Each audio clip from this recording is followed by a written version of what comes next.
Picture this. You're lying awake at night, screaming into your pillow because the pain in your mouth feels like someone's drilling into your skull with a hot poker. You have no money, no insurance, and no way out. Then someone offers you a lifeline, a chance to end the torture. You take it. Fast forward for months, and you're standing in front of Judge Judy, being called every name in the book, while your ex-girlfriend demands you pay back every penny. This is the story of Derek Taylor, a man whose emergency root canal turned into a courtroom nightmare that had everyone asking one simple question: when does helping someone become a debt they owe forever? The fluorescent lights of Judge Judy's courtroom buzzed overhead as Derek Taylor shifted uncomfortably at the defendant's table. His jaw was clenched not from nervousness, but from habit. After losing so many teeth over the years, clenching was just something he did now. Across from him sat Carissa Hahn, his ex. They'd never really put a label on it, but they'd shared a bed, a life, and now, apparently, a lawsuit. Next to Carissa sat her mother, Mrs. Hahn, a dignified woman whose eyes spoke volumes even though her voice couldn't. She was deaf, and throughout this entire mess, she'd communicated through sign language and video relay operators. She sat perfectly still, watching her daughter translate the proceedings into rapid hand gestures. Judge Judy's gavel had barely stopped echoing when she cut straight to the chase. "Miss Hahn, this is your mom," she said, gesturing to Mrs. Hahn. "And this used to be your boyfriend." Carissa hesitated. "Yes, somewhat. We never officially titled it." The judge's eyebrow arched like a loaded crossbow. "You met? He moved into your home?" "Yes, he was living with me." Judge Judy leaned back, clearly amused by the semantic gymnastics. "So whatever the title is, I don't know what that is. A living with you person. They'll shorten that to LWIP, a living with you person." A ripple of laughter spread through the courtroom. "Anyway, he got a toothache, and just like that, we were off to the races." Derek Taylor's toothache wasn't just any toothache. It was the kind of agony that makes you question every life decision that led you to that moment. An exposed nerve raw, screaming, relentless. Judge Judy knew exactly what that felt like. "You needed a root canal. You know how painful that is, right?" she asked Derek. Double quotes. "Yes, I do," he mumbled. "You know how I know that?" Judge Judy continued, her voice taking on a storytelling quality. "My father was a dentist. My brother is a dentist. I remember as a little kid going into the office, it was in our house, and seeing people in the waiting room crying, screaming in pain because their nerve was exposed." She locked eyes with Derek. "Is that the way your tooth felt?" "Yes, but you didn't have any money to fix it." Derek shook his head. No money, no insurance, no options, just pain that had been building for a week, maybe two. The kind of pain that makes sleeping impossible, eating impossible, thinking impossible. The kind of pain that turns a person into a shell of themselves, desperate for any kind of relief. According to Carissa's story, she'd witnessed Derek's suffering and decided to help. She'd asked her mother, with Derek present in the room, if Mrs. Hahn could pay for Derek to get the dental work done. The cost, $828, a small fortune for people living paycheck to paycheck, a drop in the bucket compared to the relief it would bring.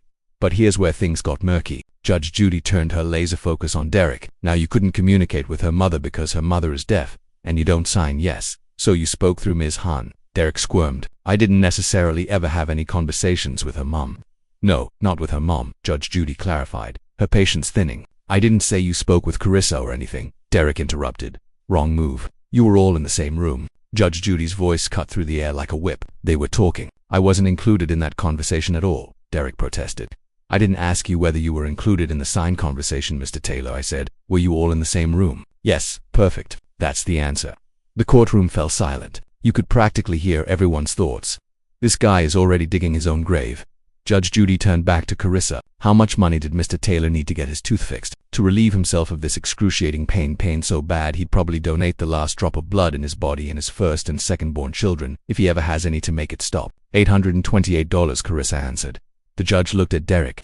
"And at that time, Mr. Taylor, did you have 828 cents? "No." "So what was Derek's plan? What does someone do when they're in unbearable pain but completely broke?" "I was going to deal with it," Derek said flatly.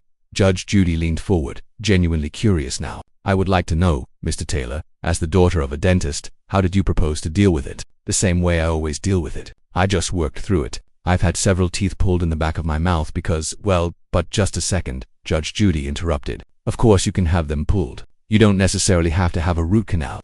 Mr. Taylor, a young man your age, unless he wants to work and earn money, if you have exposed nerves, they can pull the tooth and not do the root canal. That's cheaper." "But you're not trying to tell me you pulled a tooth yourself, are you?" "No." "Did a garage mechanic pull the tooth? Did a bartender pull the tooth?" "No. I went to the dentist to get them pulled. A dentist pulled the tooth because it was cheaper, but I also went 2 to 3 months on several of them without pulling any of them. I dealt with the pain. and that's what I would have done on this other one had Carissa not gone. Then you were really very lucky that you didn't have to work through the pain. Judge Judy noted. Derek nodded, but then added something crucial. But I didn't actually ask her to go to her mom. She went to her mom to ask for the money so that she could help me.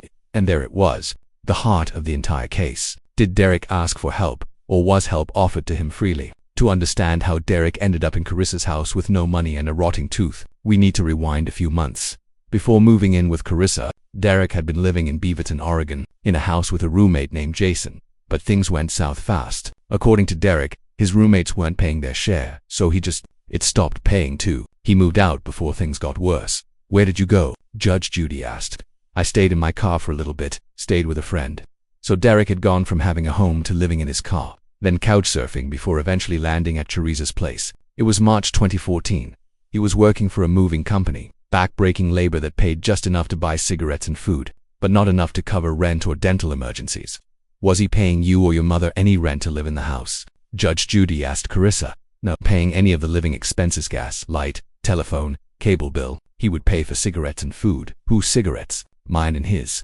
So Derek was living rent-free, expense-free in exchange for what? Company, affection, the vague promise of something more. It was the kind of arrangement that works until it doesn't, until someone gets hurt, or jealous, or tired of being taken advantage of. And that toothache, it had been building for about a week or two before March 14th, the day everything changed.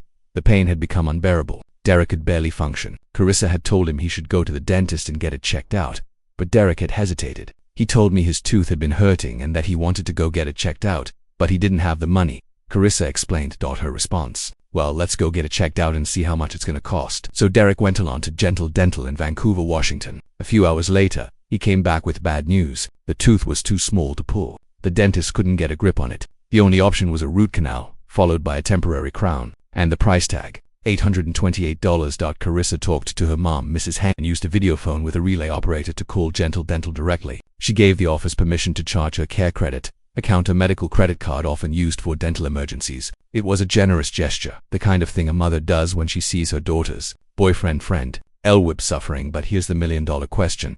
Did Derek promise to pay it back? According to Carissa, yes. He said to me, tell her I will pay her back for this. According to Derek, there was nothing said about me paying them back. Someone was lying, or maybe both of them were telling their version of the truth, the way we all do when relationships go sideways. Derek got his root canal that same day, March 14th. The pain disappeared. Life went on. But here's the thing. He didn't pay back a single penny. Not in late March, not in April, not in May, not in June. How much money did he pay your mother back? Judge Judy asked.